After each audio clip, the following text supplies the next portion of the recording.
Olá, boa tarde para todo mundo que está nos assistindo nessa live conversa que estamos organizando conjuntamente as associações docentes, sindicatos daqui do estado de São Paulo, das universidades federais. Eu sou Fernanda Castellano, presidenta do UFSCar Sindicato, que é o Sindicato de Docentes da Universidade Federal de São Carlos e dos docentes do Instituto Federal de São Paulo, campus São Carlos, né? E hoje de tarde, nessa horinha de conversa que a gente vai ter, vamos conversar com Alberto Andifas e Fábio Venturini, que são da Associação dos Docentes da Unifesp, e com Salomão Ximenes, que é presidente da Associação de Docentes da Universidade Federal do ABC. Quero já agradecer todo mundo por estar aqui conosco. A gente está fazendo a transmissão ao vivo agora pelo canal da UFSCar, mas quero ressaltar que essa atividade é uma atividade que foi pensada pelas três associações, e é um prazer poder reunir aqui, fazer essa conversa, tornar essa conversa um marco no relacionamento, no diálogo e na luta conjunta aqui das três associações. A gente vai começar com uma fala inicial do colega Alberto Andifas, que é tesoureiro da Unifesp, que vai fazer uma exposição sobre questões, a questão das perdas salariais, e que são muito importantes para a gente entender o contexto da campanha salarial e da luta que o conjunto de servidores públicos federais está encampando nesse momento. Então, já vou passar a palavra para o Alberto. Alberto, a palavra é sua, quando quiser. Tá, muito obrigada, Fernanda. Muito obrigado, Fábio. Muito obrigado, Salomão, que são os respectivos presidentes das associações de docentes das três universidades federais aqui do estado de São Paulo, por organizar essa iniciativa, particularmente a Fernanda, que articulou essa live, para a gente debater essa questão que hoje é a questão do momento, a questão central para nós, que é a campanha salarial, que de fato é uma campanha dos docentes, dos técnicos, da universidade pública, e é uma campanha de todos os servidores federais, e é uma campanha em defesa dos serviços públicos. Não é só uma campanha para repor salário, é uma campanha para recuperar as verbas que foram retiradas das universidades, do ensino. É uma campanha em defesa da ciência, em defesa da educação e em defesa dos serviços públicos. Então, eu vou fazer uma apresentação, né? Rapidamente, vou falar muito rapidamente. Eu participei de um grupo com outras ADs que elaborou junto com o DIEESE, nós elaboramos uma contribuição, né, sobre a atual campanha salarial. Tem uma nota técnica do DIEESE e tem um texto que foi apresentado, que vai ser levado, inclusive, para o Congresso do Andes, sobre essa campanha salarial. Nada de muito elaborado, mas recupera um pouco o debate sobre a situação dos nossos salários. Então, eu vou fazendo a apresentação, né? Aí, se por acaso vocês não estiverem vendo, por favor, me avisem, tá? Enfim. Muito bem. Eu vou mudar de slide agora, né? O primeiro slide é perdas salariais, acho que vocês estão vendo, né? Se não tiverem, por favor, me avisem, tá? Se tiver algum problema técnico. Bom, então, a primeira coisa que a gente precisa entender é que nós, docentes universitários, assim como a maioria dos servidores públicos federais, nós todos os servidores públicos federais, inclusive nós, tivemos o último acordo salarial em 2015. De lá para cá, nós não tivemos nenhum acordo, nenhuma reposição de inflação, muito menos qualquer outro tipo de reajuste, mesmo que seja de carreira, etc. Então, o último acordo feito foi em 2015, ainda no governo Dilma.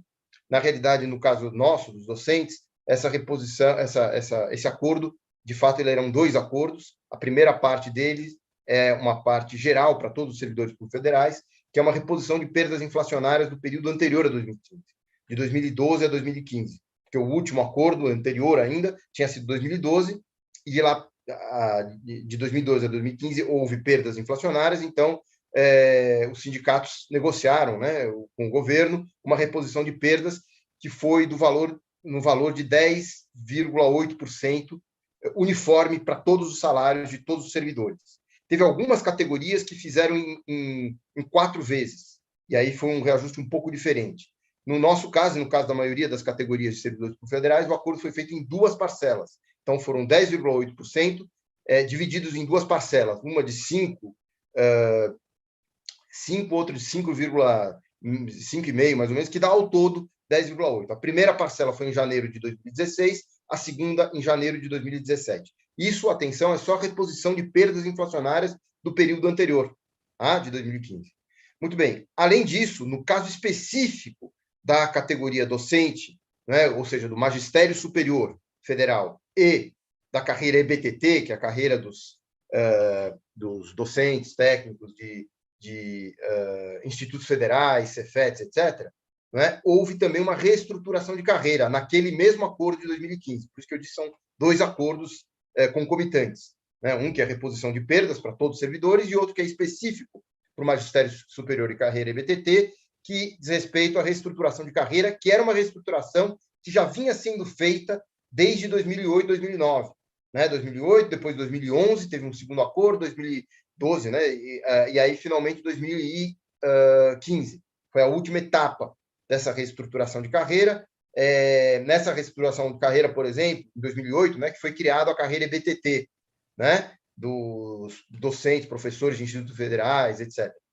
Também nessa reestruturação de carreira que foi criada o segmento de professor associado, que não existia antes. Né? Antes era adjunto 1, adjunto 2, 3, 4, e de adjunto 4 você tinha que prestar concurso de novo, né, fora da carreira, para professor titular. Precisaria esperar abrir vaga para ter professor, né? Tinha que ter vaga para você poder virar professor titular, etc. O professor titular estava fora da carreira.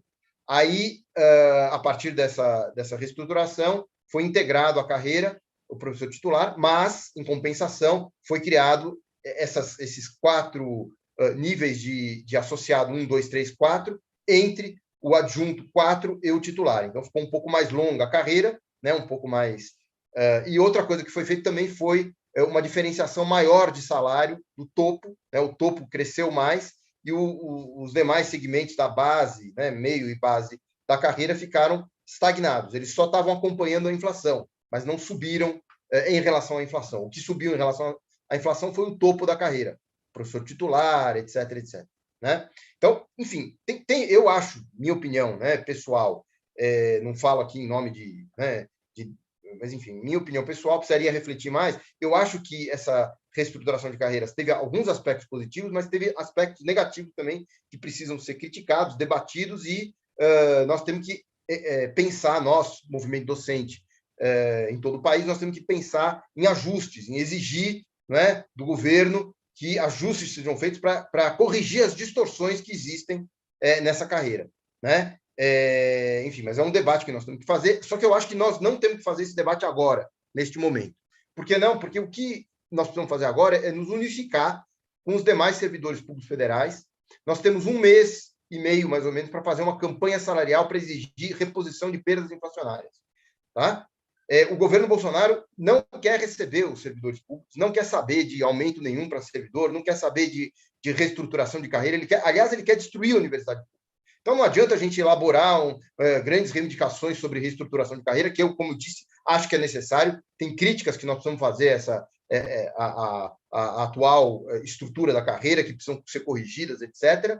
Mas não é um momento agora. O que nós temos que fazer para um próximo governo, não é?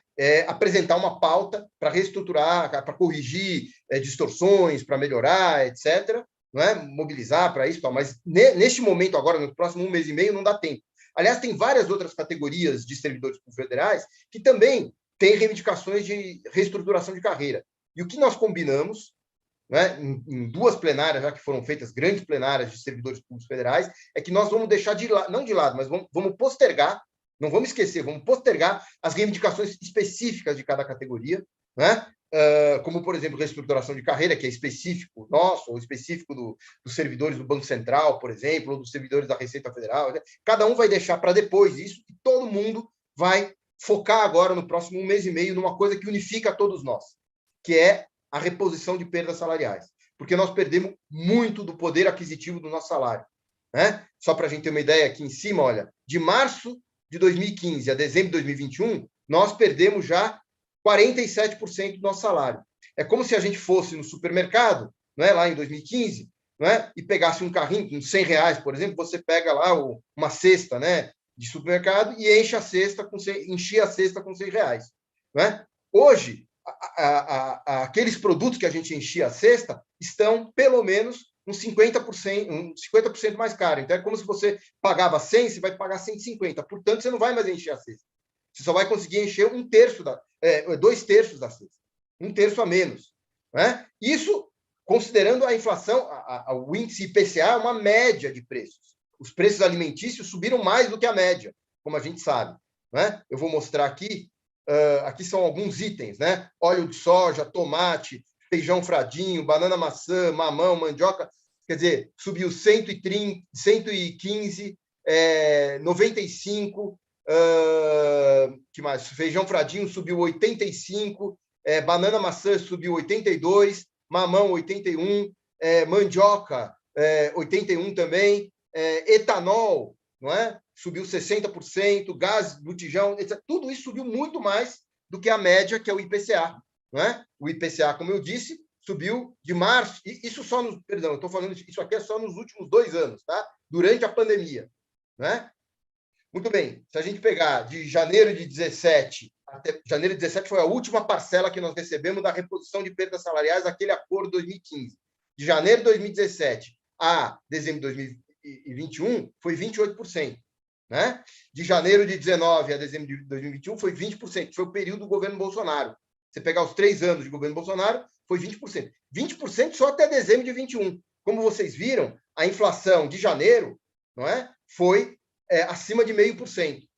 Né? E provavelmente a de fevereiro vai ser também, porque saiu agora, né, ontem, o IPCA 15, que mede de 15, do dia 15 ao dia 15, e já deu uma inflação bastante alta. Nós temos acumulado até agora, né, os IPCAs 15, 1,5%. Então, é uma baita de uma inflação. Então, já é mais do que esse número que eu estou colocando aqui. Não é? A inflação durante o governo Bolsonaro não é só 20% ou 19,99%, que era a inflação só até dezembro. Né? Agora, em fevereiro, vai ser mais do que isso. Vai ser uns 23%, 22%, 23% mais ou menos. Né? E assim vai. Muito bem. Aqui, é só para a gente ter uma ideia, eu selecionei, não é, aleatoriamente alguns segmentos da nossa carreira, magistério superior. Então, vamos começar aqui por cima. Mestrado, sujeito que tem mestrado, é professor auxiliar 2, nível 2, 20 horas semanais. Ele recebia, em março de 2015, 2.570. Aí ele recebeu um reajuste por reposição de perdas salariais, que todo mundo recebeu, de 10,8%. Todos os segmentos da carreira docente, todos os segmentos de servidores públicos federais receberam essa reposição de perdas salariais. Então, botou 10,8% no salário dele, foi para 2,847, reposição em 2 vezes, 2 parcelas, janeiro de 16, janeiro de 17. Então, ele ficou com esse salário. Além disso, ele teve um reajuste por reestruturação de carreira. Mas a reestruturação de carreira, perdão, é diferente para cada segmento. Veja, não é? Esse cara aqui, que só tem mestrado 20 horas, ele só recebeu 3,1% por causa da reestruturação de carreira, que, como eu disse, deixou ele lá para baixo mesmo. Só repôs a inflação. E mesmo assim, não é toda a inflação, hein? Né? Esse acordo 2015 repôs uma parte da inflação. Teve parte aí da inflação que não foi totalmente reposta. E para não falar de perdas inflacionárias que nós tivemos ainda muito antes, por exemplo, no início dos anos 2000, nos anos 90, que não foi reposto até hoje. Eu não estou nem entrando nessa discussão. Muito bem. Então, ele teve, com esse reajuste, esse sujeito que tem mestrado auxiliar 20 horas, o salário dele foi para 2.935, não é? Em agosto de 19, e ficou parado aí, nunca mais subiu, está congelado. Teve inflação. Se a gente fosse repor, não é, a inflação de janeiro de 2017, que foi quando teve a última reposição de perda, para cá, o salário dele se poria 28%, o salário dele ficaria 3.747. A mesma coisa com outros segmentos, doutorado adjunto 1, 20 horas, doutorado adjunto 1, 40 horas, etc. Vamos pegar aqui, ó, esse sujeito aqui, doutorado, não é? Adjunto 3, dedicação exclusiva. Ganhava 10.571, teve 10,8% de reposição inflacionária, que todo mundo teve, foi para 11.712, não é? Aí teve a reestruturação de carreira em 3 vezes, foram 3 parcelas da reestruturação de carreira. A primeira em agosto de 17, a segunda agosto de 18, a terceira agosto de 19. E aí o salário, ele teve 9%, no caso do doutorado adjunto 3, dedicação exclusiva, foi 9%. Né? Para cada segmento teve um reajuste diferente. Teve segmento aqui que teve 43, outros 34, e assim por diante. Isso tem a ver com a reestruturação da carreira, né? Os níveis foram reestruturados. Se tivesse 28%, o salário iria para 16, alguma coisa, tá? Porque é só para a gente ter uma ideia, esse gráfico aqui, né? Os vários segmentos da carreira. Então, por exemplo, 40 horas mestrado assistente 2 é esse cinza grosso aqui embaixo. O salário desse sujeito estava caindo de 97 a 2001, né? Em 2002 e 2003, ele subiu um pouquinho. Isso aqui é o valor do salário deflacionado, em valores de hoje, tirando o efeito da inflação, tá? Mantendo como se não tivesse inflação de lá para cá. Então, esse seria o valor, em valores de hoje, em reais de hoje, o valor do salário em 97, 98, 99, 2000, né? Então, você veja que esse salário aqui, ele só recuperou durante o período 2004 a 2016, ele só recuperou um pouco as perdas inflacionárias anteriores, mas ele não recuperou muito. Ele não teve uma alta. Por quê? Porque a reestruturação de carreira não permitiu que ele tivesse alta. Só manteve o valor dele em relação à inflação. Ele não foi corroído pela inflação até 2016. Já no caso do professor dedicação exclusiva, doutorado adjunto 3, que é essa linha preta aqui, não é? Ele recuperou em relação à inflação, se manteve. Quando chega a 2008, ele sobe um pouco, mas ele também não sobe muito. Ele só recupera em relação à inflação e não desvaloriza em relação à inflação. Ele não perde para a inflação, não é? Até 2016. Já o professor dedicação exclusiva, doutorado titular, esse daí sim, além de manter em relação à inflação a partir de 2003, 2004, né? Ele sobe a partir de 2008 por causa da reestruturação de carreira. Tá? E você vê que tem segmentos novos que foram criados, como, por exemplo, a carreira EBTT. Eu botei 2 aqui só para pegar um exemplo de 2.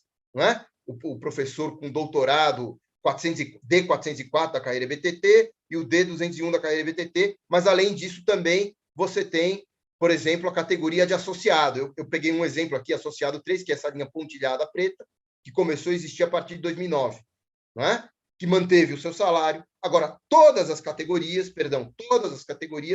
depreciaram os seus salários a partir, não é, de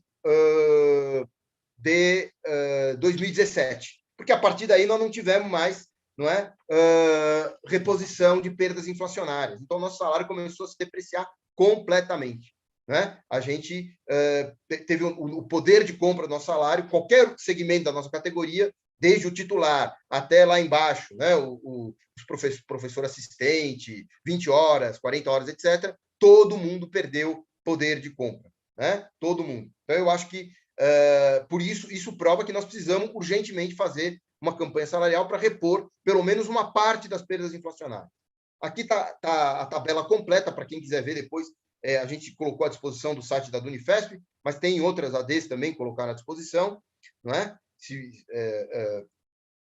Bom, segundo, aqui eu vou passar muito rápido, isso aqui é só para a gente ter uma ideia dos ataques aos serviços públicos. Aqui são as verbas da lei orçamentária, não é? Também deflacionado em valores de hoje, em valores de 2021, de dezembro de 2021, não é?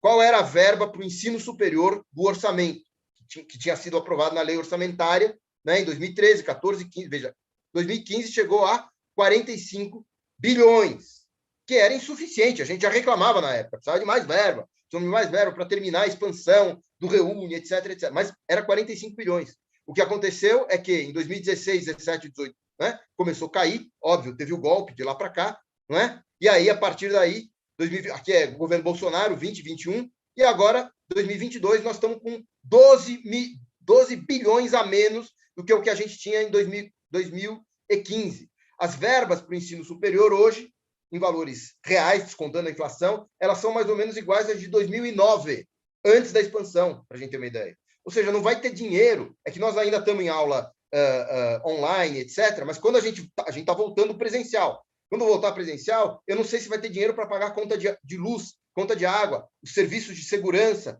o serviço de limpeza, não é? Porque os cortes são brutais. Quanto mais, não é, os gastos que são necessários para a gente enfrentar a pandemia, não é? Álcool gel, máscara, que precisa ser distribuída para aluno carente, testagem em massa, etc., etc. Então, é muito preocupante a situação. Não é um ataque apenas ao salário do servidor, é um ataque de conjunto à universidade que nós precisamos usar essa mobilização em defesa do salário para reverter esse quadro. Aqui são verbas, enfim, eu vou falar muito rápido aqui, são verbas, é o histórico das verbas de 2000 até 2021, né, para o ensino superior federal, tá? Não tenho muito tempo para falar, depois a gente pode voltar, não é? Há verbas para reposição salarial e há condições técnicas e legais. A mídia, o governo, o Guedes dizem que não tem verbas. Não, é mentira, tem verbas, não é? Há travas, é verdade, a gente sabe que tem travas, tem emenda constitucional 95 que impôs o teto de gastos. Durante a pandemia, foram feitas várias emendas constitucionais emergenciais a pretexto de combater a Covid, a pretexto de gastos de verbas necessários, como, por exemplo, o auxílio emergencial, etc., que era necessário. Mas, no meio dessas emendas constitucionais que foram feitas para o gasto emergencial, emendas constitucionais emergenciais, como, por exemplo, a 109, não é? No meio delas, eles enfiaram artigos, não é? Malandros, que era para passar boiada. Era aquilo que o ministro do Meio Ambiente, ou então o Guedes, falaram: vamos aproveitar que está todo mundo distraído com a pandemia e nós vamos enfiar uma granada no bolso do servidor, uma granada no bolso dos serviços públicos. Vamos fazer passar a boiada enquanto está todo mundo distraído. Né? Então, eles enfiaram um artigo na emenda constitucional 109 que criou um subteto dentro do teto, né? Que faz com que, quando tem despesa obrigatória primária, né? Quando a despesa obrigatória primária atinge 95% da despesa total, né? É proibido dar aumento para servidor. Né? Além do teto de gastos. Eles enfiaram também artigos na lei de responsabilidade fiscal, como, por exemplo, alterado pela lei complementar 173, não é? Que proíbe também alguns tipos de tipos de reajuste, etc. Não tenho tempo agora de falar, mas tem uma série de travas que eles já existiam antes, mas que foram implementadas agora. Mas, apesar disso, a despeito disso, né, essas travas não estão sendo atingidas. Os tetos não estão sendo atingidos, por 3 motivos. O primeiro é porque a arrecadação do ano passado, que é a base para permissão de gastos desse ano, no orçamento desse ano, a arrecadação de impostos do ano passado bateu recorde histórico, chegou a quase 2 trilhões de reais. Tá? Isso tem a ver com a recuperação que a economia teve depois de um ano de profunda depressão econômica, que o ano anterior, é um efeito natural, não é nenhum mérito do governo essa recuperação, mas a simples recuperação fez com que houvesse uma arrecadação recorde. Né? Com essa arrecadação recorde, você sobe os tetos. Segundo, subiu o teto também por causa de 2 manobras do próprio governo Bolsonaro, manobras eleitoreiras para poder fazer gastos eleitorais. Ele criou 2 emendas constitucionais, uma 113 e outra 114. A 113 deu um acréscimo de 113 bilhões, para as 2 emendas, 113 e 114, dão um acréscimo de 113 bilhões para as despesas em 2022. Tá? A emenda constitucional 113 é a famosa emenda constitucional dos precatórios, que o governo jogou os precatórios para dívidas que ele tem, dívidas judiciais já definidas, que ele deveria pagar esse ano, ele vai pagar só nos próximos anos, jogou a bomba para os próximos governos, mas, em todo caso, subiu o teto por causa disso, tem mais espaço para gastar. E a 114 é aquela que recalculou o teto. Ele fez uma manobra usando a inflação do ano passado, que foi muito mais alta do que do ano retrasado, para calcular o teto de gastos. Então, o teto subiu. Por esses 3 motivos, recorde de arrecadação, precatórios e o recálculo do teto, usando a inflação do ano passado, permitiu que o teto de gastos subisse muito, o que significa que nenhuma dessas travas que eu falei, que eu me referi, emenda constitucional 95 do teto de gastos, emenda constitucional 109, o subteto dentro do teto de gastos, a lei de responsabilidade fiscal e as regrinhas que elas têm, nenhuma delas o teto está sendo atingido. Em todas elas é permitido fazer gastos, inclusive para a reposição de perdas salariais de servidores. existe uma rubrica que foi enfiada lá no orçamento, na lei orçamentária, que foi aprovada no Congresso no finalzinho do ano passado, a pedido do próprio Bolsonaro, uma rubrica chamada reposição salarial, ou reajuste salarial dos servidores públicos federais, do Executivo, civis. O Bolsonaro pediu para enfiar isso para poder dar o reajuste da polícia, do setor da segurança, Polícia Rodoviária Federal e Polícia Federal. Obviamente, eu não sou contra que dê esse aumento, contanto que dê para todo mundo, que tenha isonomia. Essa é a reivindicação de todos os servidores públicos federais, que tem isonomia, que todo mundo receba algum reajuste. Mas na rubrica que foi colocado, só foi destinado 1,7 bilhões. E, como eu disse, tecnicamente, legalmente, é possível aumentar, não é, as verbas destinadas para essa rubrica de maneira a atender a reivindicação de todos os servidores públicos federais. Para vocês terem uma ideia, aqui é o orçamento, né, deste ano. Então, só juros da dívida são quase 600 bilhões. Não é? Pessoal e encargos é só 369. Né? Pessoal e encargos de todos os servidores militares e civis. Não é? Aqui, só para a gente ter uma ideia, esse triângulo aqui, né, esse pedaço da pizza, são todos os gastos sociais. Educação, saúde, ciência e tecnologia e outras áreas sociais. Né? Aqui é serviço da dívida, demais gastos, né?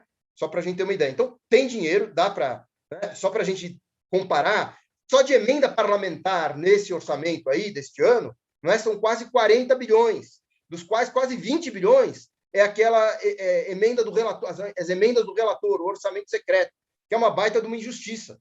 Não é? Não tem motivo de existir isso. Esse dinheiro poderia ser muito bem destinado para aumentar as verbas para saúde, educação, inclusive para garantir que haja reposição de perdas, não é, inflacionárias para os servidores públicos federais. Né?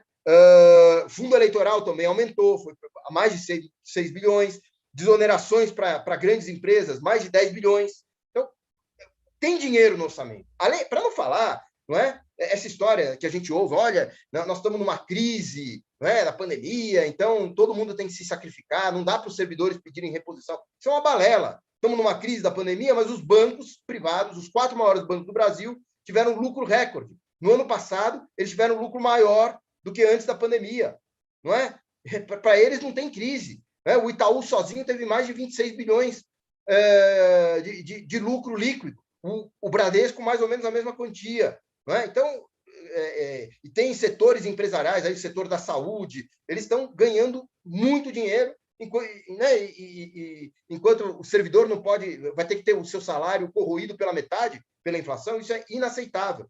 Não é? Justamente é nesse momento que nós precisamos recuperar o poder de compra para poder servir bem, não é? Garantir os bons serviços públicos para o país. Bom, por isso, os servidores públicos federais começaram a se organizar no início desse ano, não é? Eles já estavam organizados no ano passado para impedir, não é, a aprovação da PEC 32, da reforma administrativa, que quer destruir os serviços públicos, que quer acabar com a estabilidade do emprego do servidor público, que quer permitir que o governo, né, quando quiser, ele possa rebaixar os salários dos servidores, né, diminui salário com jornada de trabalho, ou seja, acaba com o regime jurídico único, acaba, não é, com os serviços públicos no Brasil. Esse é o objetivo da PEC 32. Justamente ali, em meados do ano passado, todo mundo já dava como favas contadas que a reforma administrativa do Guedes seria aprovada, né? Mas aí os servidores se unificaram e decidiram deixar de lado as suas reivindicações específicas para poder se unir. Então, tinha gente que estava tentando propor emenda na PEC 32 para favorecer a sua categoria, tinha sindicato que estava fazendo isso. Foi feito um acordo com todos os sindicatos de servidores públicos, federais, estaduais e municipais, nas 3 esferas, não é? Inclusive nos 3 poderes, não é? Para que ninguém apresentasse emendas, para que todo mundo abrisse mão das questões específicas da categoria e todo mundo se unificasse e exigisse a retirada da PEC 32 no seu conjunto. A partir daí, houve a unidade de todos os servidores. Essa unidade foi fundamental para ir para cima dos deputados que estavam indecisos, do Centrão, etc. E, a partir daí, os deputados não votaram, porque ficaram com medo. Teve uma pressão enorme em Brasília, a gente foi para Brasília, fez pressão, etc., etc., e a gente conseguiu, então, até agora, pelo menos, não é? Não quero cantar vitória antes do tempo, mas até agora nós conseguimos barrar a PEC 32, que era algo imprevisto. Todo mundo achava que ia aprovar a PEC 32 em agosto, setembro, e até agora eles não conseguiram fazer votar. Não é? Isso foi graças à unidade, essa unidade a qual eu me referi. E essa unidade agora, nesse ano, pode também permitir que a gente consiga arrancar alguma reposição de perdas salariais. O ideal seria os 50% que a gente perdeu desde 2015. Mas, sabendo que isso é difícil, a gente apresentou algo que é razoável, não é? Os servidores públicos federais, numa plenária no final de janeiro, de mais de 800 pessoas, sindicalistas de todo o Brasil, reunidos nessa plenária online, né? Nós definimos uma pauta comum de reivindicação, que é a inflação do período do governo Bolsonaro, 19,99% até dezembro do ano passado, ou seja, 20% de reposição de perdas inflacionárias, é um único ponto de reivindicação, não é? E, para isso, nós tiramos um calendário de lutas, que é esse aqui. De 14 a 25 de fevereiro, uma jornada de lutas, vai acabar amanhã, não é? Já teve uma plenária virtual ontem, né? Eu participei também. Dia 8 de março, Dia Internacional de Luta das Mulheres. Nós vamos nos jogar, não é? Servidores públicos em apoio à luta das mulheres, apoio à luta das servidoras, etc. No dia 9 de março, então, é o lançamento do Comando Nacional de Greve dos Servidores, com construção de comandos estaduais e locais. Dia 16 de março, então, é um dia nacional de mobilização rumo à greve. É um ultimato que nós vamos fazer para o governo federal, para o governo Bolsonaro, ou ele abre negociações, ou então, não é? No dia 23 de março, tem um indicativo de deflagração de greve por tempo determinado. Lembrando que nós temos só 1 ou 2 semanas. Não é? Por quê? Porque é proibido, por lei, dar aumento 180 dias antes das eleições. Então, nós precisamos arrancar do governo o compromisso dele mandar um projeto de lei antes de abril, no finalzinho de março, início de abril, no máximo, projeto de lei que aumente a dotação orçamentária para a rubrica reposição de perdas salariais. Tá? Com esse aumento, é possível, então, dar uma reposição de perdas salariais. Só para se ter uma ideia do quanto seria necessário, tá? Deixa eu colocar aqui, olha, cada 1% de reajuste de servidores civis é 2,39, tá? Bilhões. Isso para um ano inteiro. Como o aumento não vai ser para o ano inteiro, porque se tiver a reposição, né, agora em abril, ela só vai, de fato, ela não pode ser retroativa. A lei de responsabilidade fiscal e a lei complementar também, que legislou sobre o assunto, impede que seja retroativo. Então, se o governo der uma reposição agora, em abril, ela só vai ser publicado em maio, então ela só vai começar a valer em junho. Então, só vai ser metade do ano. Então, é metade disso aí. Cada 1% de aumento para os servidores dá mais ou menos 1,13, 1,14, não é? De bilhões de reais a mais. Se a gente reivindicar 20 bilhões, que é o que a gente está reivindicando do governo, 19,99, 20 bilhões, isso quer dizer, nós vamos precisar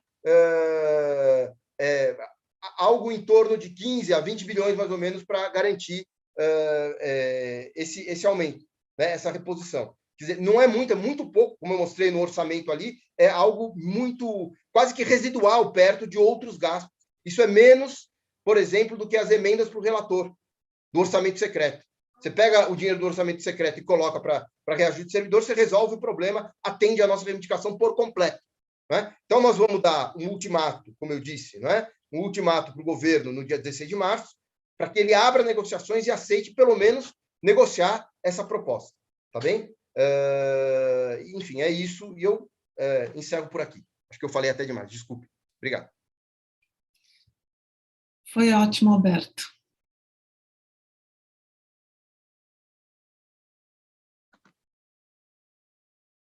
Você consegue deixar de compartilhar a sua tela? Para mim ainda está aparecendo. Estou fechando. Está no processo.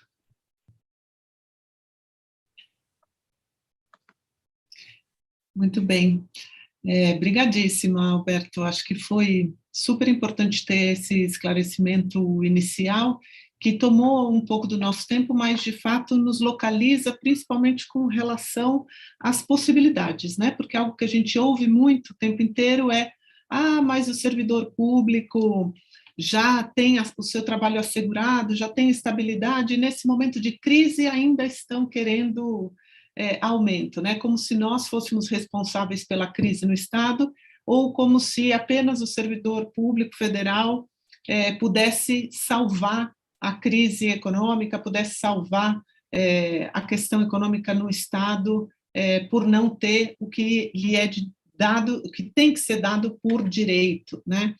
Bom, a gente, depois desse esclarecimento inicial do Alberto, a gente combinou que vai fazer falas breves, cada um de nós, falando um pouquinho do seu contexto, de cada associação, cada sindicato. Então, eu vou falar um pouquinho do FSCar, mas, de fato, bem brevemente, porque a gente ficou de terminar entre 7 e 7h15, então a gente vai ser bem breve nesses comentários, eu acho, né, sobre cada entidade, pensando em falar um pouquinho das especificidades da mobilização em cada uma, né. No nosso caso aqui, do FSCar, bom, já falei no início, mas vou retomar, é um prazer poder ter essa interlocução com as associações, iniciar esse novo momento da nossa associação, né. Vocês sabem que a do FSCar está com uma nova direção desde final de setembro passado, e essa nossa diretoria agora tem uma visão e um projeto de sindicato muito diferentes do grupo que esteve no sindicato entre 99 e 2021. Nós queremos, como dissemos e vimos repetindo nos últimos tempos, por um lado, radicalizar na democracia, de fato, tornar o FSCar um sindicato que escute e dialogue com todas e todos, de todas as categorias dentro da UFSCar e com todas as associações e sindicatos fora da nossa universidade também.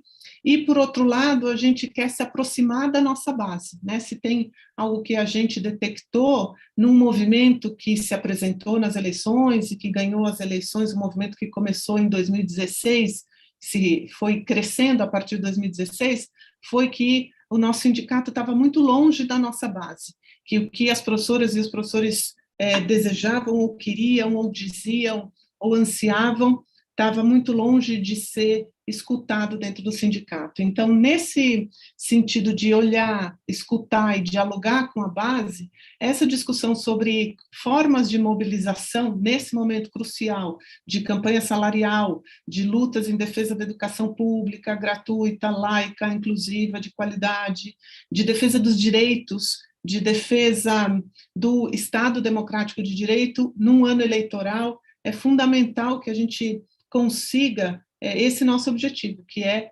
conversar com os nossos professores e professores, informar, dialogar, escutar e mobilizar, né? Por isso, em dezembro do ano passado, a gente começou com algumas reuniões de um comitê de mobilização. Nós formamos internamente alguns comitês, né? E fizemos, então, um comitê de mobilização que teve já algumas reuniões e que trouxe propostas e que inclusive agora vai passar a funcionar em cada um dos campi da UFSCar. A UFSCar tem 4 campi, São Carlos, Arara, Sorocaba e Lagoa do Sino, na cidade de Guri.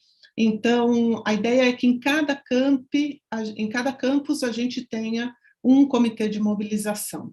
Esse comitê de mobilização, depois das reuniões, teve 2 reuniões em dezembro, se não me engano, mas aí em janeiro, já no âmbito da campanha salarial, já depois do próprio presidente da República ter iniciado esse processo que depois culminou no movimento unitário dos servidores públicos, né? Eu digo que o presidente da República iniciou, porque quando ele solicita uma possibilidade de aumento apenas para uma categoria, a gente pode dizer que parte dele mesmo a ideia de que alguns podem ser privilegiados em detrimento de outros, então é a resposta das demais categorias a essa forma, a essa visão, que faz com que em janeiro a gente comece um movimento mais unificado, né?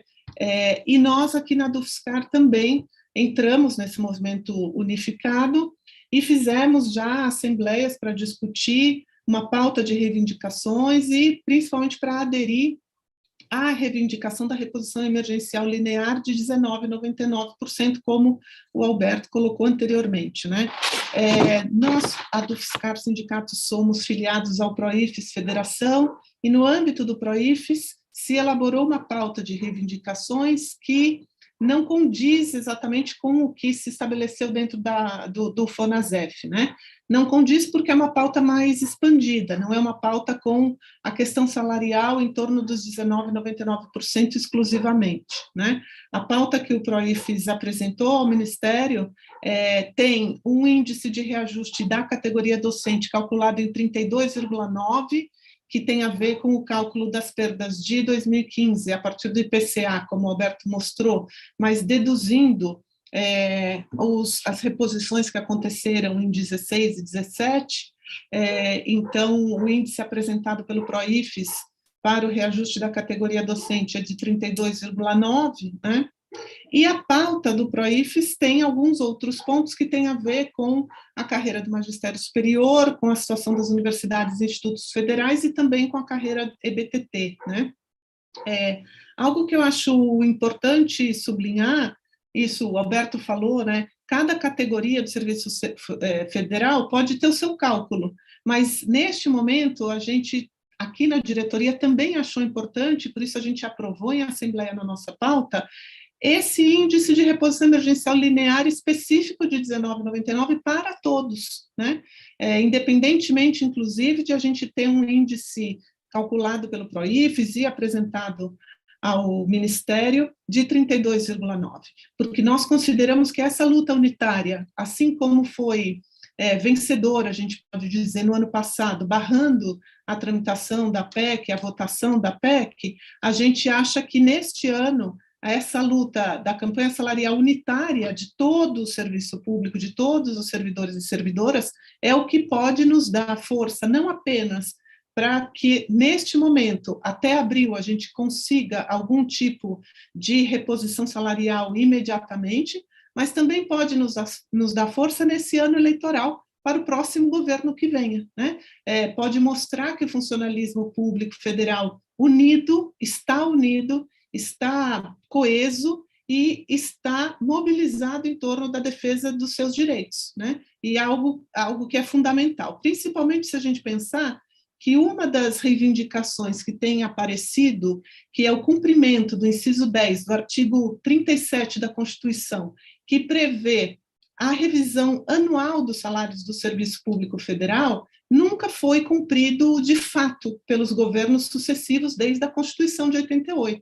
Então, é crucial essa unidade do serviço público, inclusive para essa reivindicação, para que se cumpra o direito garantido na Constituição do reajuste e da revisão anual do serviço público, né?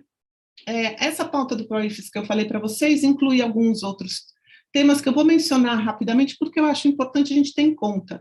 Não especificamente para este momento de luta agora, deste mês de março que vai entrar, que eu tenho certeza que é de centrar forças na campanha salarial, mas é alguma coisa que nos dá também uma análise de conjuntura, o que é que a gente foi perdendo e o que é que a gente tem que reaver, né?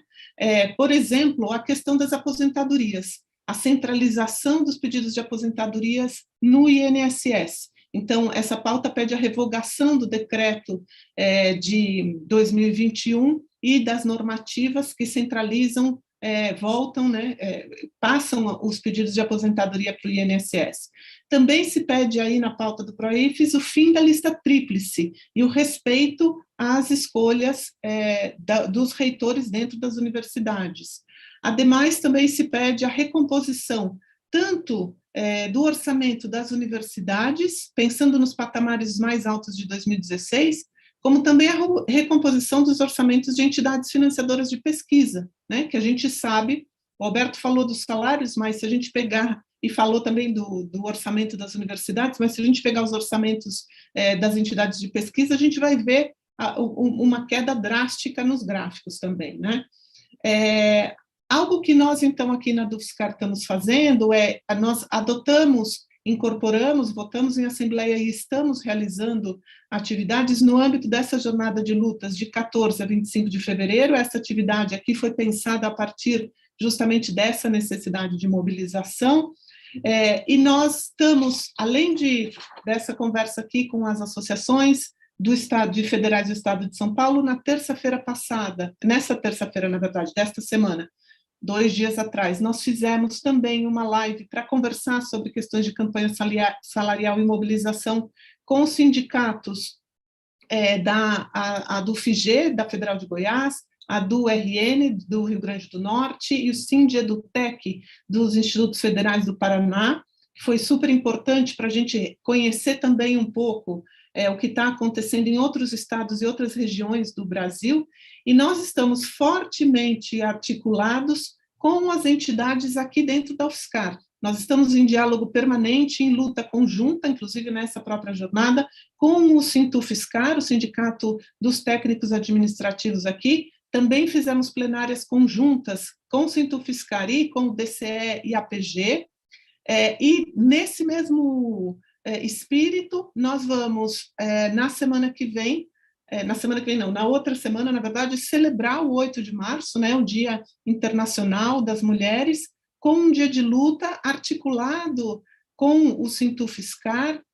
A gente, por meio do PROIFES, aderiu também a essa carta manifesto que está circulando, né, da Articulação Nacional de Mulheres, que é um documento que localiza bastante a situação das mulheres e das minorias, de maneira geral, no Brasil, no governo Bolsonaro, e por isso o mote, tanto para esse dia 8 de março, quanto para a nossa luta em março, muito vinculada à questão das mulheres, não apenas pela vida das mulheres, mas também algo que é muito importante nesse ano, que é Bolsonaro nunca mais. Então, a gente vai entrar o mês de março, logo pós-carnaval, fazendo uma assembleia no dia 4, porque temos que discutir, já tínhamos votado isso, discutir os indicativos de greve para março, tanto o dia de paralisação e mobilização nacional 16 de março, quanto depois um indicativo de greve para 23 de março.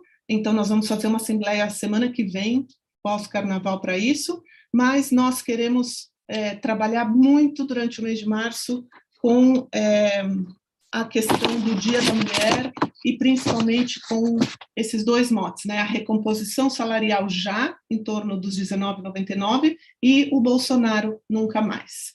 Bom, é isso, gente. Vamos passar agora, então, para o Fábio Venturini, presidente da Adunifesp. Fábio. Fernanda, boa noite, obrigado. Primeiro, acho que saudar é muito importante a gente fazer esse encontro de representantes das instituições federais, das universidades federais em São Paulo, né? Em que pese sejamos federais, nós temos algumas demandas que têm o vínculo com o território, né? Eu sempre costumo usar como exemplo, no nosso caso, que 60% aproximadamente dos nossos cursos são da área de saúde, e nós temos o maior hospital universitário do país. Essas verbas, elas vêm pelo SUS, sendo administradas pela Secretaria Estadual de Saúde, né? Então, são várias demandas que os campi têm com os municípios, com as prefeituras. Então, a gente tem, né, algumas necessidades de negociações e mobilizações federais e algumas que são efetivamente locais, e essa articulação das universidades federais no estado de São Paulo é sempre bem-vinda e muito importante, né? E segundo, eu queria também enfatizar a importância da gente ter esses levantamentos das perdas salariais, né? Que a gente ficou um bom tempo sem ter, e aí fica difícil a gente fazer algum tipo de reivindicação, até para a própria categoria. Como que a gente vai fazer uma campanha salarial?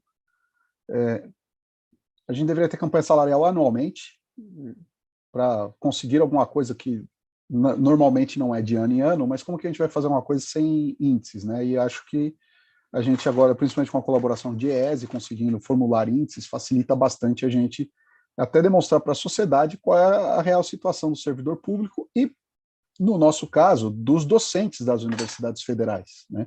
Porque nos últimos anos, boa parte da sociedade foi convencida de que nós somos uma espécie de elite perdulária que não faz nada pelo país, né?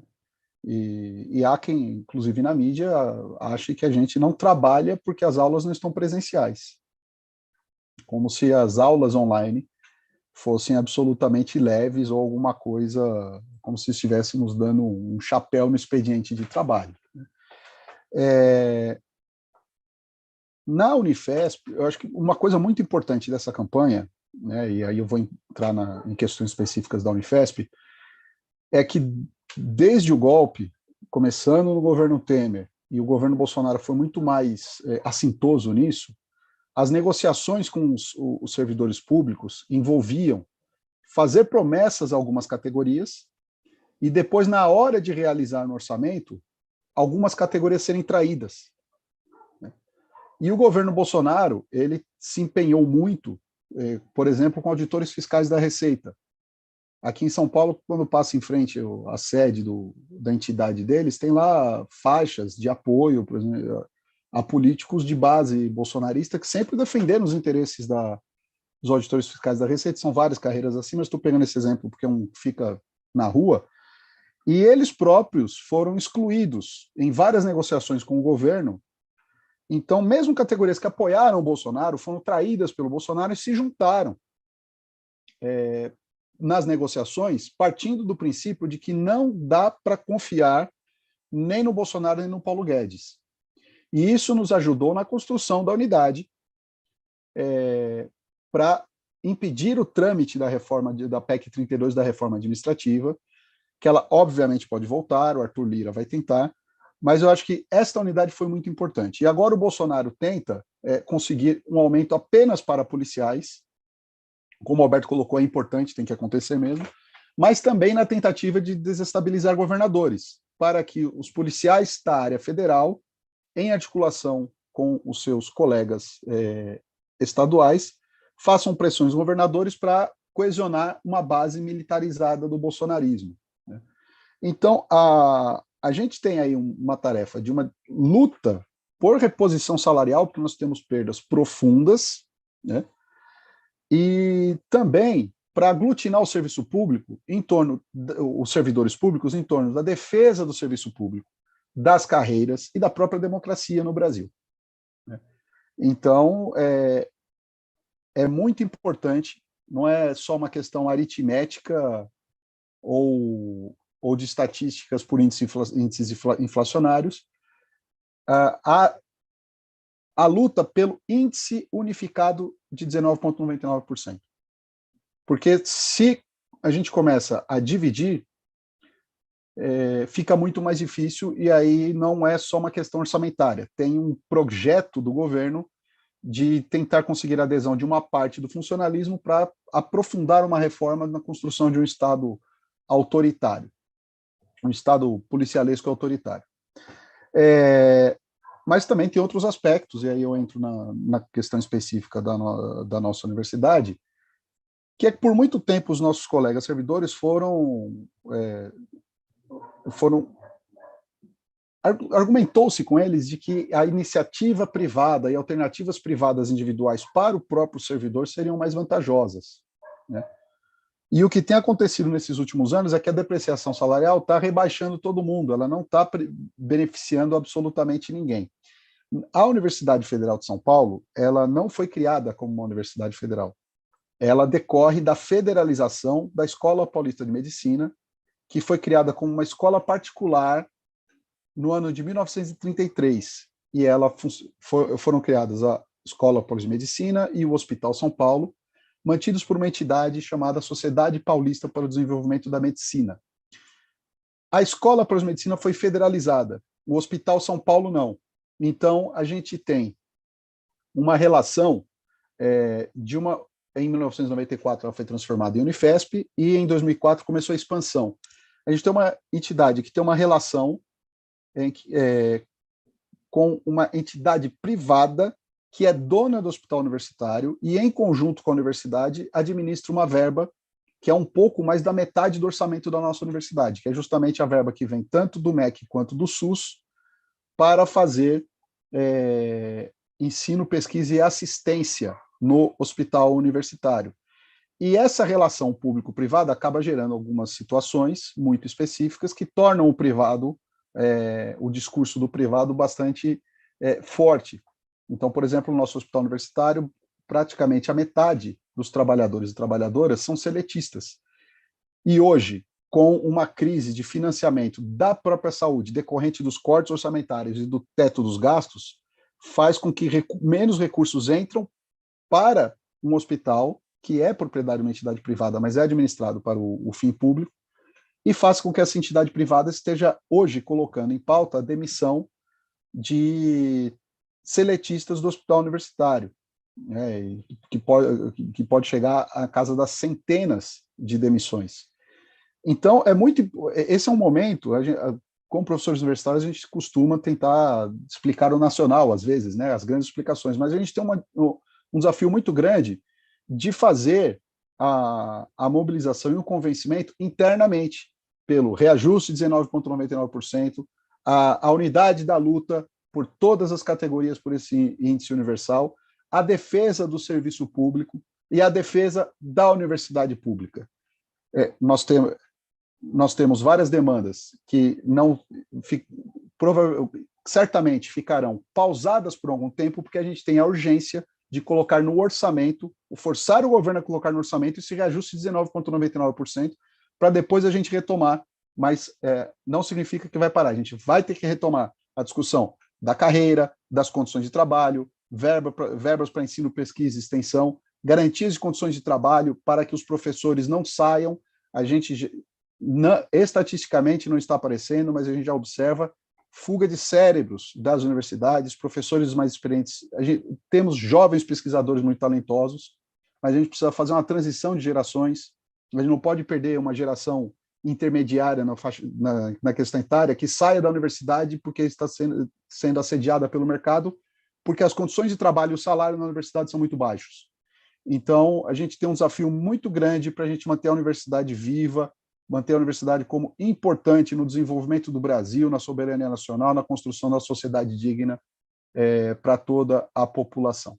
Tá? Eu acho que esse é um momento muito importante para a gente. Muito obrigado, tá, Fernanda?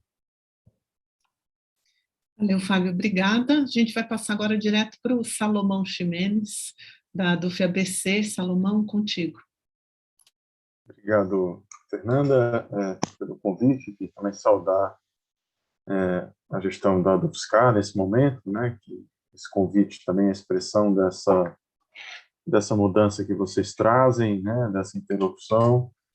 Saudar o companheiro Fábio também, o Alberto, que nos antecedeu, o pessoal que está no apoio aí, a Glória, o Adriano, né, viabilizando também essa transmissão. Enfim, eu acho que o primeiro ponto, né, que eu queria destacar, enfim, é sempre importante a gente reiterar isso, é a importância desse espaço de interlocução, né, ou seja, fazer esse evento público, né, a dar publicidade a isso, a gente, em alguma medida, né, com as diferenças todas que eu acho que a essa altura já ficaram bastante claras, né, aqui da história institucional de cada uma das nossas universidades. A UFABC também tem a sua história própria, né, uma universidade diferente das de vocês, bastante recente, né, com pouco mais de 15 anos de existência dessa geração, da tentativa de retomada de uma expansão qualificada do sistema público federal de educação superior, né, mas eu acho que fica, né, o recado aqui que a gente também, em alguma medida, né, cria essa articulação, né, começa a possibilitar esse diálogo, né, das associações docentes, né, das nossas associações sindicais nas federais de São Paulo. Não vamos criar a Associação Docente das Universidades Federais de São Paulo, mas algo, né, alguma instância de articulação certamente é necessária, porque nessa articulação a gente, inclusive, consegue ter um papel educativo, né? Eu acho que a gente consegue quebrar algumas posições de passividade, né, de descrença na possibilidade de uma mobilização efetiva, transformadora e que obtenha um resultado concreto, né, que é uma reposição, ainda que parcial, né, das nossas perdas dos últimos anos, que é isso que a gente está buscando, né? E o inimigo imediato, eu diria, não é sequer, digamos, o governo Bolsonaro, Paulo Guedes, né? Ou seja, eu diria que o inimigo imediato é essa introjecção, né, na nossa categoria, em boa parte, né, da impossibilidade, né, ou seja, de fazer a luta política, de fazer a mobilização e de se conquistar alguma coisa,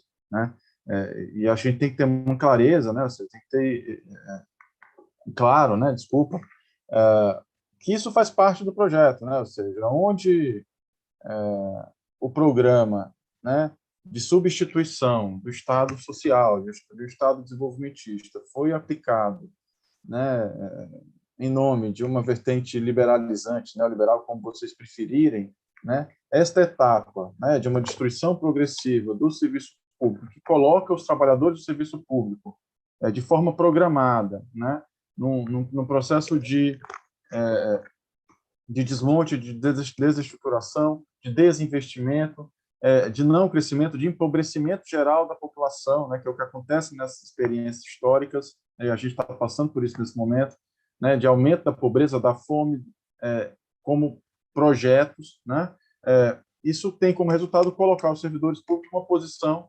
né, de privilégio, né, e aí o circuito se fecha, porque se é uma posição de privilégio, portanto, cabe atacar o servidor público, que é, ou seja, o eixo-chave de defesa do serviço público que está sendo desmontado, né? Então, é uma, digamos assim, né, fazendo a remissão aí a metáfora, né, do Paulo Guedes, ou seja, esse é o mecanismo, né? E tem um caráter subjetivo, né, bastante importante, que a gente não pode deixar de considerar, né? Ou seja, de fato, nós temos colegas que sempre, ou seja, que apesar de todo esse quadro que o Alberto traz, né, desolador, de quase 50% de perda salarial geral, no prazo curto, né, da nossa história, se sente privilegiado, né, ou seja, consegue assumir a posição subjetiva de um privilegiado, ainda que os dados objetivos coloquem na frente dele, né, e o supermercado, como o Alberto bem colocou, coloque ainda mais fortemente a cada dia que não existe privilégio nenhum, né?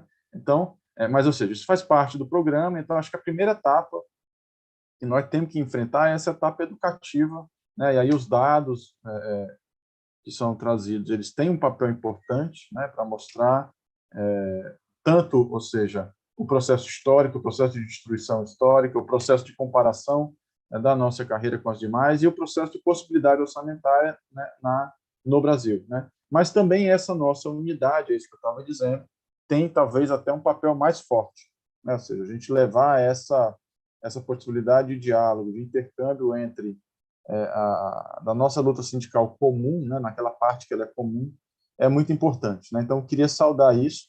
Você é muito breve, né? Segundo ponto, aí já trazendo alguns elementos que a gente tem discutido na UFABC, primeiro dizer o seguinte, né? Assim, essa chamada para a campanha salarial, né? Ela na UFABC ela se encontra com um processo de consulta à comunidade para a reitoria, né? De eleição para a reitoria.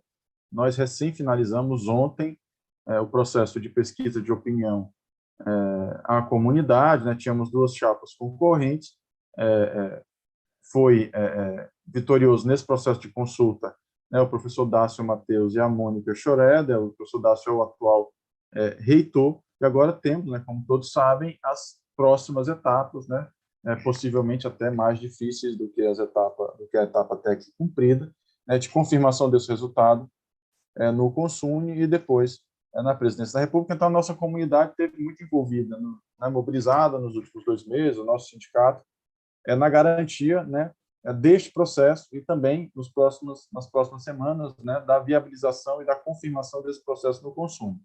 Mas também fizemos uma discussão em assembleia, né, nós fomos uma das entidades que cumpriu o manual, né, da nossa orientação do Sindicato Nacional antes, de deliberar até o dia 11 de fevereiro uma posição em relação à greve. Nós deliberamos uma posição favorável, estamos dispostos a construir o processo de greve no serviço público geral, com esta pauta unificada de reposição salarial de 19,9%, né? Então, fizemos essa discussão e alguns elementos que foram colocados lá, né? Alguns coincidem com o que o Alberto trouxe, né? Existe, de fato, uma oportunidade fiscal que talvez seja a única na história, né? Na história próxima, né, do país, porque o que se fez nos últimos anos, o Alberto colocou bem, né, foi todo um processo de amarração de uma constitucionalização da austeridade no Brasil, ou seja, as políticas de austeridade, né, A emenda constitucional 95 do teto de gasto, ela constitucionaliza uma política de desmonte progressivo do Estado brasileiro, do Estado social, né? É isso que está colocado lá. Essa é a verdadeira granada, né? Ela já está explodindo, né? Neste momento, né? Juntamente com isso, um conjunto de outras medidas, né, modificações legislativas, né? Ou seja, esta prática que se adotou, né, a partir da emenda 95 de usar a Constituição como arena de flexibilização dessa austeridade, hora de aperto, hora de flexibilização desse processo de austeridade, né? A Lei Complementar 173, ela proibia qualquer tipo de reajuste até o final de 2021, e em 2022, apesar de todas essas amarras, né, o que aconteceu foi que o governo Bolsonaro, né, no final na discussão orçamentária, juntamente com seus interesses no Congresso Nacional, abriu um conjunto de exceções, né, à política de teto de gasto, como bem colocou o Alberto, né? Não nos enganemos, né? Esta facilidade, né, não será vendida para um futuro possível, eventual, governo democrático de centro-esquerda, né? Não haverá essa facilidade, né? Se a emenda constitucional 95 está sendo flexibilizada agora para se tentar viabilizar e salvar o projeto da direita reacionária autoritária no Brasil, isso não vai acontecer no eventual governo democrático de centro-esquerda, né, que tenha qualquer possibilidade de diálogo, né, com o campo popular nesse país. Aí a emenda constitucional 95 vai valer, né, eu não tenho a menor dúvida. Ela será aplicada, né, a não ser que a gente consiga derrubá-la, né, como pretendemos, né, seja no judiciário ou no legislativo. Então, existe uma oportunidade fiscal, ou seja, existe margem fiscal para esse reajuste este ano, né, dentro das regras, das absurdas regras que foram aprovadas, tem margem fiscal, ainda assim, né, e tem oportunidade política, né, ou seja, porque eu acho que tem um outro elemento aqui muito importante, é o seguinte, ou seja, como servidores públicos, né, além da possibilidade de uma agenda unificada do serviço público, que é muito relevante pelas ações que já foram colocadas, ou seja, nós temos que colocar esse debate na mesa agora, em 2022. Né? Não faz sentido que a gente coloque essa agenda de reivindicações, esse debate na mesa, em 2023, como a nova presidência. Nós temos que colocar agora. Né? Essa é uma reivindicação genuína que tem que ser colocada agora, neste governo, né? Que é um governo que tem progressivamente, ou seja, atacado, destruído, desmontado, né? Até para que a gente, eventualmente, né, aí num outro cenário, possa abrir, né, uma pauta de reivindicações mais ampla, entrar numa discussão, né, de aprimoramento do serviço público em cada uma das categorias, né? Mas existe uma oportunidade política também que não pode ser perdida, né? Nós estamos no último ano, né, ou seja, do governo Bolsonaro, né? Ou seja, esta questão precisa ser levantada, essa mobilização ela tem que, enfim, tem que ser efetiva, né? Então, essa é um pouco foi um pouco a leitura que a gente teve na UFABC, a razão pela qual a gente, né, se incorpora a essa mobilização. A UFABC tem essa característica, né? Nós somos vítimas, em boa parte, né, dos nossos colegas, desse processo de reestruturação da carreira que acontecido na metade da década passada, na primeira metade da década passada, né? Mais da metade dos nossos docentes, né, sindicalizados ou não, ingressaram já na carreira reestruturada, né, como a gente coloca, né, o meu caso, o Alberto falou da questão da criação, né, dos níveis de associado, mas além disso nós temos o subsolo da carreira, né? Então, boa parte dos colegas entrou no subsolo da carreira, né, ou seja, nos adjuntos A, né, o famoso adjunto A, né, que abre ali, mas atrasa em 3 ou 4 anos a entrada na carreira efetiva, né? Então, esse prejuízo, né, ou seja, ele é mais evidente, digamos assim, do ponto de vista proporcional, né? Nós temos um conjunto de colegas bastante jovem que está nessa etapa da carreira, né, ainda muito inicial, e que também, por um momento de vida, começa, imagino, a sentir, né, assim, a nossa expectativa, mais pesadamente os efeitos da precarização dessa carreira, né? Ou seja, quando você começa, né, digamos assim, a se organizar, a montar, a constituir família, a ter filhos, indo para o colégio, né? Plano de saúde vai ficando mais caro, né? A cada ano que passa, né? Então esse peso vai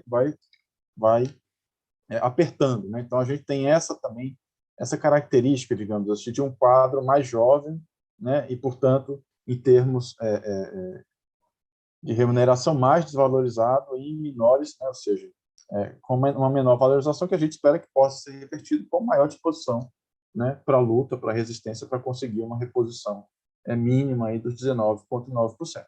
Né? É um pouco assim, os elementos que eu queria trazer, né? Saudando mais uma vez aí pela oportunidade de dialogar com vocês, Fernanda, Fábio, né? Alberto, e que a gente possa fazer isso muitas vezes aí nesse processo de mobilização para a greve, né? Em março, né? Logo mais. Obrigado. Muito bom, obrigado, Salomão. A gente, outro dia, conversando entre nós aqui, numa reunião preparando essa live, tinha saído essa ideia que Salomão expressou de criar uma instância de articulação das associações docentes das federais aqui no estado de São Paulo. Acho que é alguma coisa sobre o que a gente deve mesmo investir.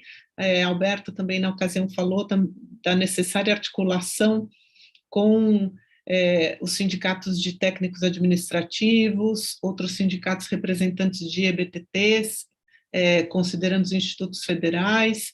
Enfim, eu acho que essa é uma das ações sobre as quais a gente pode trabalhar de fato esse ano, né? A partir disso que a gente está começando a construir. Eu dei uma olhadinha lá no YouTube e a gente tem uma pergunta do Marcos Soares, que é nosso vice-presidente aqui na DUFSCar, e ele deixou uma questão, e eu vou colocar para vocês. A gente tinha falado de terminar mais ou menos 7h15, mas eu acho que podíamos comentar essa pergunta dele, porque, de fato, é interessante, né? Como é que a gente imagina que será o ano de 22, pensando no contexto de campanha salarial e o processo eleitoral em curso. Todo mundo falou um pouquinho disso, talvez a gente possa dizer o que a gente está imaginando para esse ano nos nossos contextos, né? Fábio, quer começar você? Vamos começar. Bom, a campanha salarial ela vai ter digamos, uma duração muito imediata, porque pela lei eleitoral tem um prazo para o governo aplicar o aumento, incluir no orçamento. E até por isso que a gente tem a necessidade de realizar uma campanha rápida e muito forte para a gente conseguir esse reajuste, senão só fica para o ano que vem. E aí mesmo se o Bolsonaro quisesse, coisa que ele não quer, ele não poderia dar o reajuste. Na questão da campanha eleitoral, eu acho que vai ser um ano muito duro, muito difícil. Eu acho que vai ser muito diferente de 2018. Em 2018, na semana das eleições, nós tivemos 17 universidades invadidas pela Polícia Federal para perseguição política. E o número 17, assim, bem cabalístico. Então, esse ano, os servidores não estavam tão empenhados, as pessoas imaginavam que seria um governo Bolsonaro, algumas ansiavam, inclusive, mas não tinha a exata noção do que era e também a pandemia. Então, acho que vai ser uma campanha eleitoral em que as universidades estarão muito politizadas, vai ser muito tenso, mas eu acho que é uma tensão diferente de 2018, quando era a questão da perseguição policial, principalmente aos sindicatos. Salomão, quer comentar? Eu queria dizer o seguinte, eu acho que a nossa campanha o fato de a gente ter conseguido, né, mesmo que, digamos assim, correndo atrás, né, a ideia de compor uma campanha unificada, né, dos servidores, ela acho que já traz digamos assim, um elemento para o processo eleitoral que foi desmontar, né, a estratégia, pelo menos a princípio, do Bolsonaro de ter um agrado para o setor militar, né, descolado do conjunto dos servidores. Ou seja, o ônus de fazer isso hoje é muito maior porque nós nos mobilizamos, né, e cobramos ou seja, a equivalência, pelo menos, né, a justiça de reposição para todo mundo. Né? Então, acho que isso é uma, digamos assim, uma pequena vitória importante, né, nesse processo. Não é à toa que agora o Bolsonaro tem se mobilizado, tem tentado encontrar uma compensação para esse setor militar. Agora está falando no Código de Direitos Humanos dos policiais, né, porque os policiais são vítimas de constantes violações de direitos fundamentais, né, ou seja, seus direitos de liberdade nesse país. Então, acho que esses são elementos importantes, né?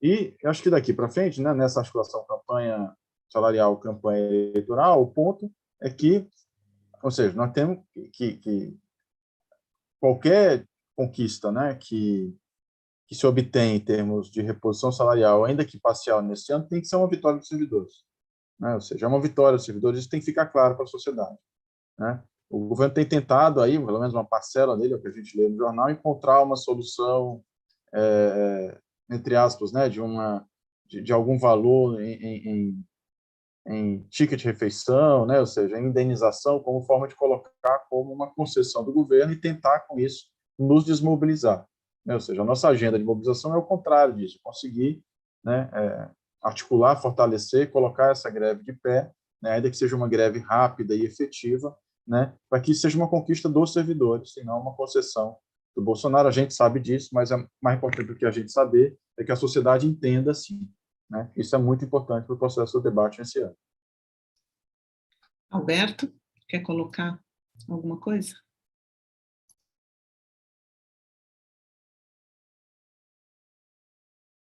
Acho que não ligou seu microfone, Alberto.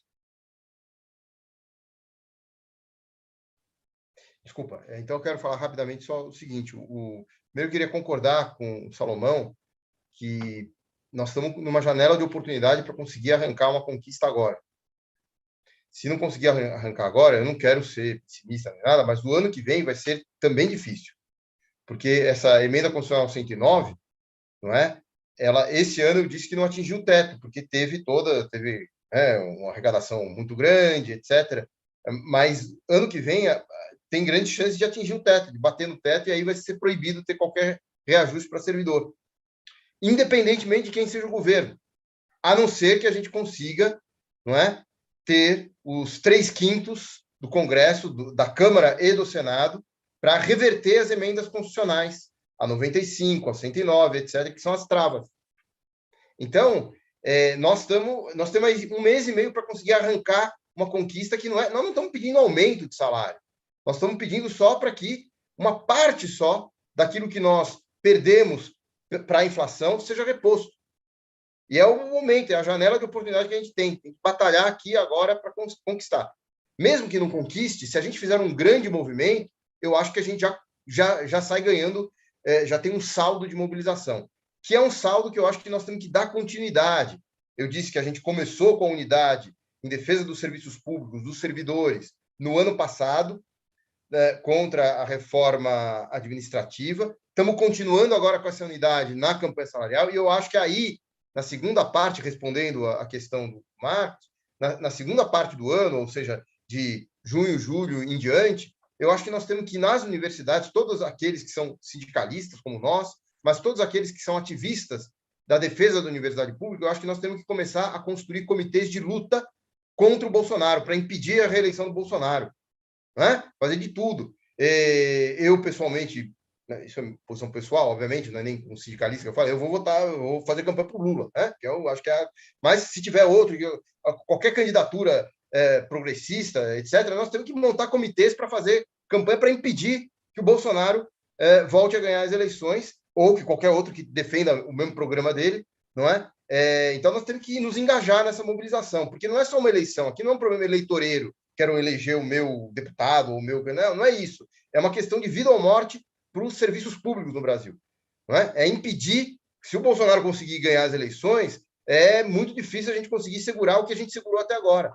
Eles vão destruir de vez. Então, eu acho que é muito importante que nós chamemos os nossos colegas docentes, mobilizemos nas universidades nesse ano, para a gente não ficar, né, simplesmente observando.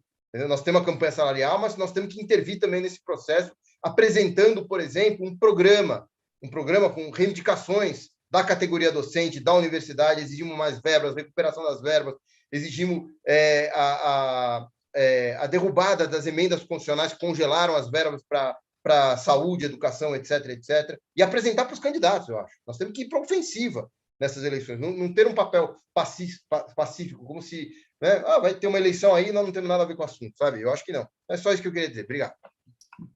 Obrigada, Alberto. Eu queria só fazer um comentário, concordando com tudo que vocês falaram anteriormente, mas pegar esse gancho último aí do Alberto, né? A gente ouve falar assim, vamos lembrar que derrotar o Bolsonaro não é derrotar o bolsonarismo, mas começamos a derrotar o bolsonarismo derrotando o Bolsonaro, isso é necessário, né?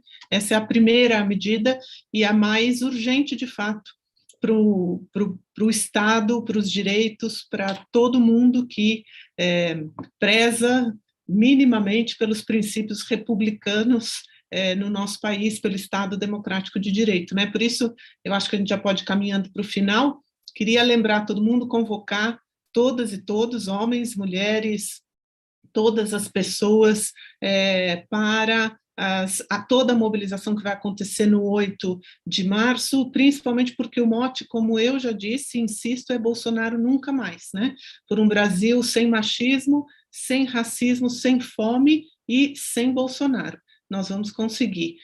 Mas, para isso, como todo mundo aqui disse, nós precisamos de muita unidade entre os servidores públicos federais, entre todos os progressistas, porque, de fato, temos que conseguir derrotá-lo na urna, que vai ser aí o início da derrocada do que é isto que se tem chamado de bolsonarismo no nosso país, né? Acho que a gente já pode ir encerrando, se vocês quiserem fazer uma despedida. Não precisa? O Alberto fez que não. Bom, então nos despedimos aqui, gente. Muitíssimo obrigada pela participação de vocês, Alberto, Fábio, Salomão. Foi um prazer compartilhar esse espaço, escutar um pouco vocês e espero que a gente tenha muitos outros espaços para dialogar e poder lutar conjuntamente aqui. Temos muitas lutas adiante, né? Então, obrigada, gente, obrigada a todo mundo que está assistindo, obrigada, Glória, e obrigada, Adriano, que estão aí na interpretação para Libras, obrigada, Rui, que estava aqui no nosso backstage, e a gente vai para a luta agora, temos aí muita coisa para fazer no próximo mês, como os colegas falaram, março é o nosso mês do cachorro louco, é o nosso mês de intensa luta, então, vamos estar juntas e juntos em todas as frentes de batalha. Boa noite para todo mundo